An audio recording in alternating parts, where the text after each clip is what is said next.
Assalamualaikum warahmatullahi wabarakatuh. Berikut ini akan saya tampilkan video tentang koneksi antar materi modul 1.1 kesimpulan dan refleksi pemikiran Ki Hajar Dewantara.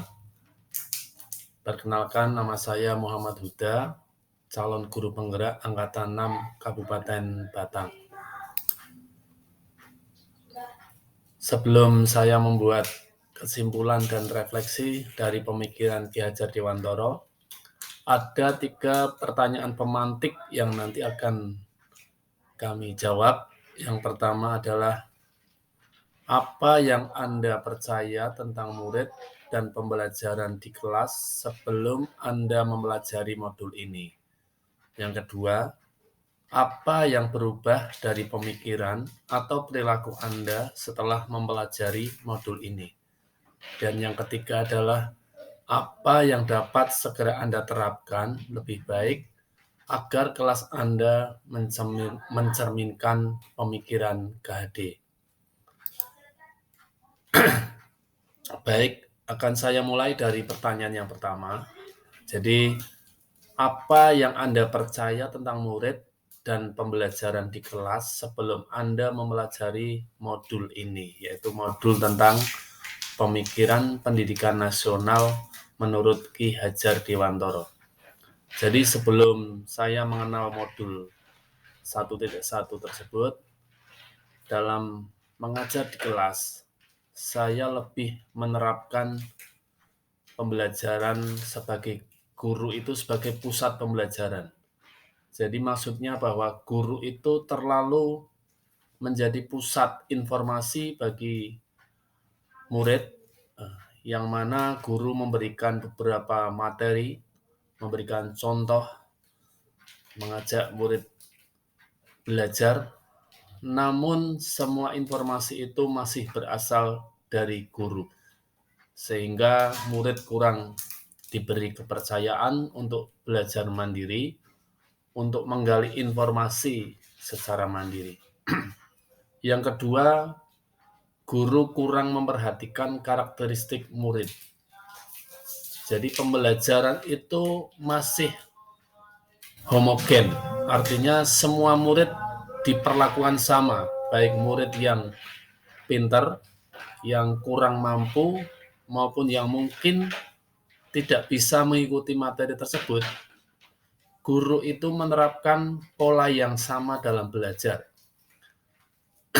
Dan guru tidak memperdulikan apakah anak yang mungkin pemahamannya kurang atau tidak bisa memahami materi tersebut bisa mengikuti apa tidak. Yang penting guru menyampaikan materi sesuai dengan tujuan pembelajarannya. Yang ketiga, penilaian berdasarkan kriteria ketuntasan minimal. Jadi setelah selesai pembelajaran sesuai kompetensi dasar, guru melakukan penilaian yang berdasarkan kriteria ketuntasan minimal, tidak memperhatikan apakah si murid itu mencapai kompeten pada kompetensi dasar itu atau tidak. Jadi apabila siswa sudah mencapai KKM, maka dinyatakan tuntas.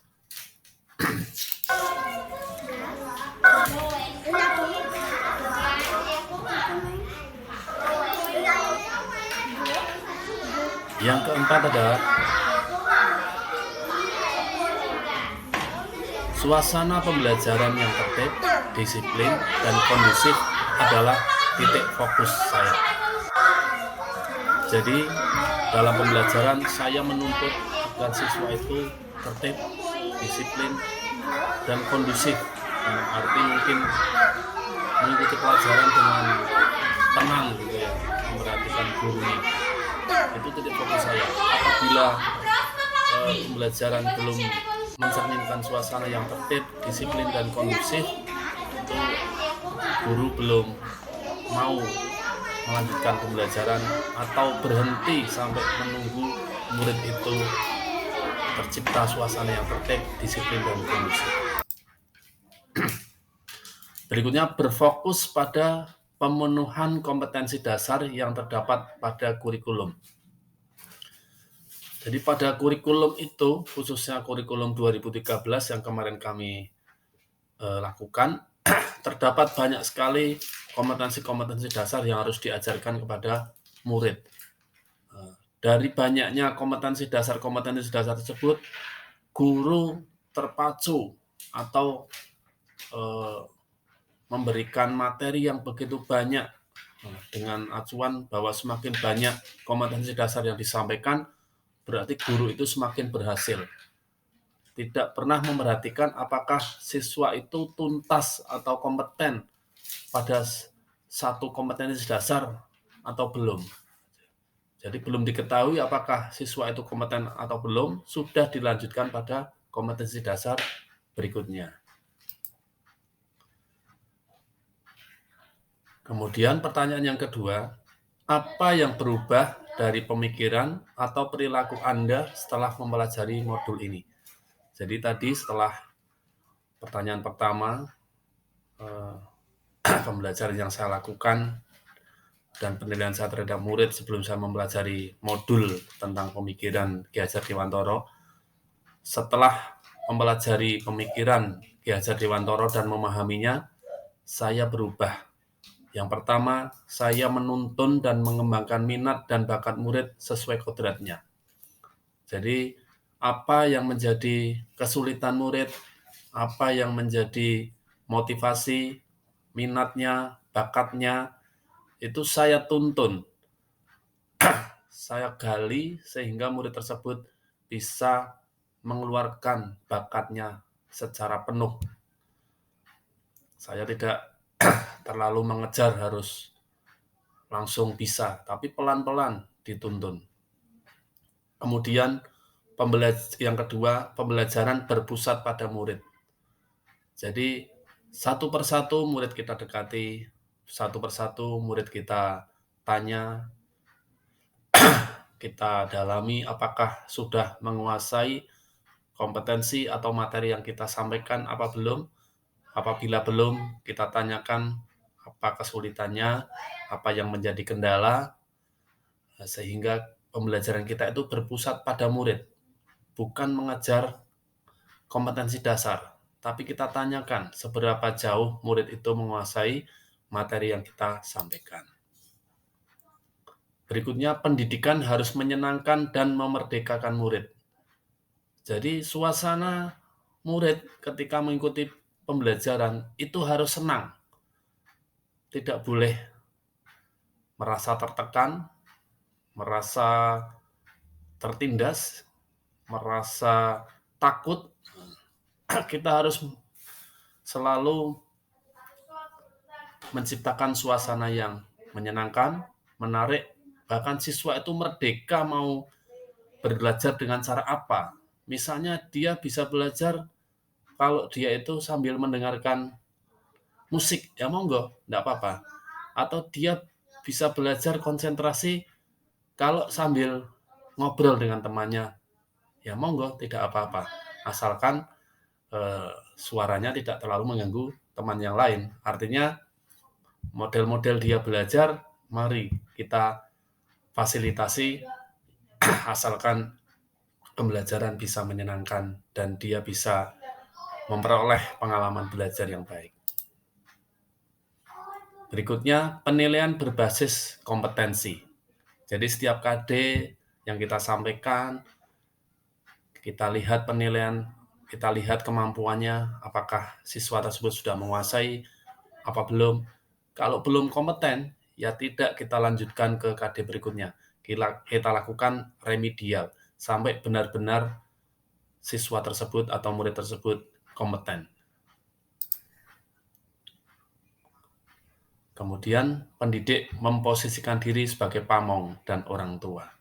Pamong berarti kita sebagai orang yang menuntun. Orang tua berarti kita mendampingi mereka sebagai sahabat, sebagai orang terdekat. Sehingga murid itu tidak merasa ketakutan dengan kita, mau bertanya atau ingin menanyakan sesuatu, ingin mendekati kita. Kalau kita berperan sebagai pamong dan orang tua, pasti murid akan semakin dekat dengan kita. Dia berani mengutarakan pendapatnya, berani mengutarakan kekurangannya, ketidakmampuannya, sehingga pembelajaran tadi menyenangkan, tidak menakutkan, dan siswa berani menanyakan hal-hal yang belum dikuasainya. Pertanyaan yang ketiga, apa yang segera saya terapkan lebih baik agar kelas mencerminkan pemikiran Ki Hajar Dewantara? Yang pertama, pembelajaran itu harus berpihak pada murid. Seperti tadi yang sudah saya sampaikan, bahwa saya memperhatikan satu persatu kemampuan murid. Apakah dia sudah menguasai materi yang saya sampaikan atau belum? Kemudian apabila dia belum menguasai, sejauh mana kesulitan yang dia alami? Apa yang perlu kita lakukan bersama-sama untuk menyelesaikan masalah-masalah tersebut? Yang kedua, memahami karakteristik murid. Setiap murid itu mempunyai karakteristik yang berbeda-beda, karena mereka memang berasal dari latar belakang yang berbeda-beda, dari orang tua yang berbeda-beda, dari latar belakang sosial ekonomi yang berbeda, dan bahkan mungkin dari budaya atau kultur masyarakat yang berbeda-beda. Sehingga ketika bertemu di sebuah kelas, pasti terjadi akulturasi antar budaya, antar sosial ekonomi, antar latar belakang orang tua, sehingga kita harus mendalami karakteristik murid tersebut untuk mengantarkan mereka, untuk menuntun mereka belajar menurut karakteristik mereka. Yang ketiga, menyisipkan nilai-nilai budaya lokal. Jadi tadi dari budaya-budaya yang bermacam-macam, kemudian beralkulturasi, kemudian kita sisipkan budaya-budaya yang baik, yang diakui di lokal sekolahan dan sekitarnya, yang harus kita jaga, kita lestarikan, sehingga mereka berbudaya yang baik, berbudaya yang luhur. Yang keempat, menciptakan pembelajaran yang menyenangkan. Pembelajaran yang menyenangkan ini sangat penting, karena dengan belajar yang menyenangkan, siswa atau murid akan tidak bosan dalam mengikuti pembelajaran. Murid akan menunggu gurunya, murid akan mencintai gurunya, bahkan murid akan mencintai pelajaran tersebut karena disampaikan dengan menyenangkan. Yang kelima adalah memposisikan sebagai orang tua bagi murid. Dengan memposisikan sebagai orang tua tadi, maka murid akan merasa dekat, murid tidak akan ketakutan, murid merasa bahagia, murid berani mengungkapkan pendapatnya, berani mengungkapkan keluh kesahnya, berani mengungkapkan ketidakmampuannya mengikuti pelajaran. Bahkan murid berani mengungkapkan cita-citanya atau apresiasinya terhadap pelajaran yang kita sampaikan.